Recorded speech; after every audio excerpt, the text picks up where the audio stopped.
name is Dr. Naveen Agrawal. I am an interventional cardiologist. I am basically practicing at Valsad and Vapi in Gujarat state.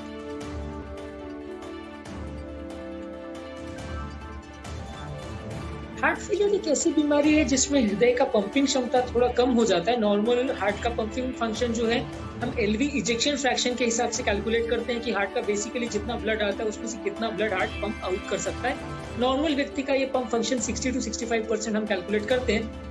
अगर heart का pumping इससे कम होता जाता है तो इससे हम हार्ट फेलियर कहते हैं। हार्ट फेलियर को हम 3 तरह से कैटेगराइज कर सकते हैं, माइल्ड, मॉडरेट, सीवियर, डिपेंडिंग कि पंप फंक्शन नॉर्मल से कितना ज्यादा कम हो गया है।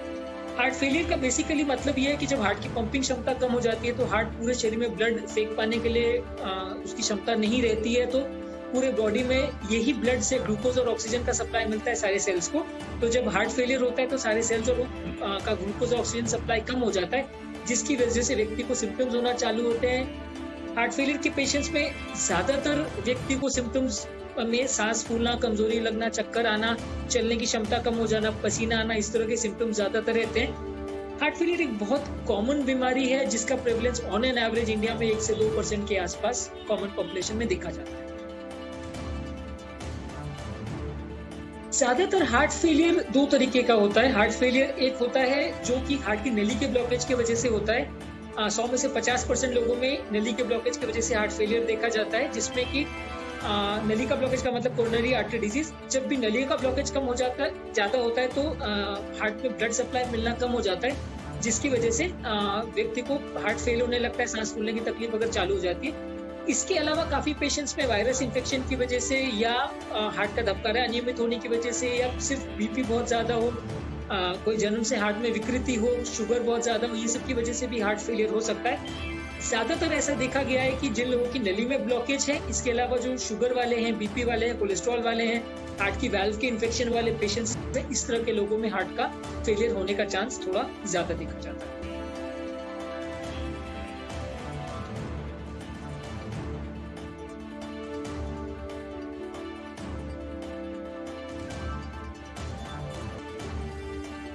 जब किसी व्यक्ति में हार्ट फेलियर अगर डायग्नोज होता है तो सबसे पहले उसे अपने डॉक्टर को कंसल्ट करना जरूरी है। हार्ट फेलियर के लिए कई चीजों का ध्यान रखना जरूरी है।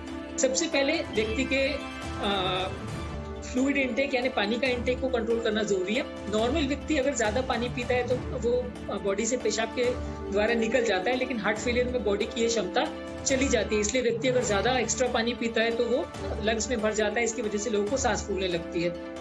हमारी इंडियन सभ्यता में हम मानते हैं कि ज्यादा पानी पीना चाहिए, इससे शरीर शुद्ध होता है, इसलिए लोग ज्यादा पानी पीते हैं। पर हार्ट फेलियर में इसका उल्टा है। जब व्यक्ति का हार्ट फेलियर अगर होता है तो उसे हम कम पानी लेने को बोलते हैं, और इसमें सिर्फ पानी इंक्लूडेड नहीं है, इसमें चाय, कॉफी, जूस, तरल पदार्थ, जो भी छाछ वगैरह जो भी वो पेशेंट लेता है, सब इंक्लूड करके दिन भर में 1 से 1.5 लीटर होना चाहिए। ये इस बात पर डिपेंड करता है कि व्यक्ति का हार्ट फंक्शन कितना ज्यादा कम है।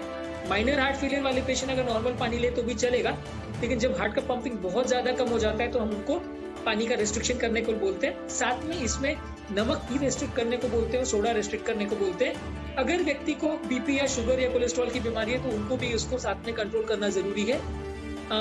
अगर व्यक्ति को हार्ट फेलियर का सिम्टम्स डेवलप होता है तो उसको सबसे पहले अपने डॉक्टर को मिलना चाहिए और जिस कारण से हार्ट फेलियर डेवलप हुआ हो उसको कंट्रोल करने के लिए ट्राई करना चाहिए।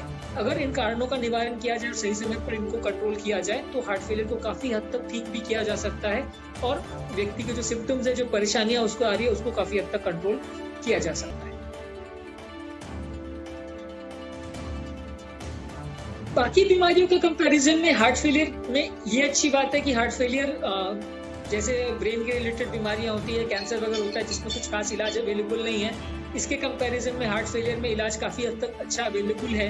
हार्ट के पेशेंट्स को हम काफी हद तक राहत दे सकते हैं, उनके सिम्टम्स को पूरी तरह से क्योर कर सकते हैं, और अगर पंपिंग उनका अच्छा पूरा नॉर्मल ना भी हो पाए तो काफी हद तक उसको इम्प्रोवाइज तो कर ही सकते हैं। तो दूसरी बीमारियों के कंपैरिजन में इसको सही समय पर सही ट्रीटमेंट अगर हार्ट फेलियर के पेशेंट को मिलता है तो काफी हद तक पेशेंट को नॉर्मल लाइफ जी सके, ऐसा किया जा सकता है। इसीलिए बीमारी को जल्दी पकड़ना जरूरी है, स्क्रीनिंग टेस्ट जरूरी है, साल दर साल ECG को इस तरह के टेस्ट व्यक्ति अगर करता रहे, अपना बीपी शुगर वगैरह बराबर चेक करता रहे, कोलेस्ट्रॉल चेक करता रहे, तो इस बीमारी को जल्दी पकड़ा जा सकता है और जल्दी पकड़ में आ जाए तो जल्दी ट्रीटमेंट से व्यक्ति को फायदा मिल सकता है। सही टेस्ट करने से जल्दी डायग्नोज हो जाए तो उससे व्यक्ति को फायदा मिल सकता है।